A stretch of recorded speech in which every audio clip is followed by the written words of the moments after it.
Co jsou lidská práva? Lidská práva jsou práva, který mají lidi a měli by se dodržovat.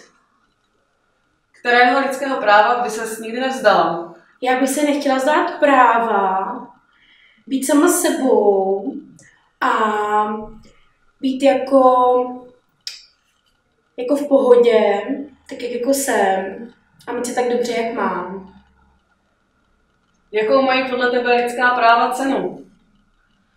Tak záleží, jako čí to práva jsou, protože každý člověk má jinou cenu. Někdo má nižší, někdo vyšší, takže myslím, že ty moje práva mají jako hodně vysokou cenu. A co si myslíš, že je mediální kladivo? Mediální kladivo je kladivo, které používají jako média a buší do těch lidí.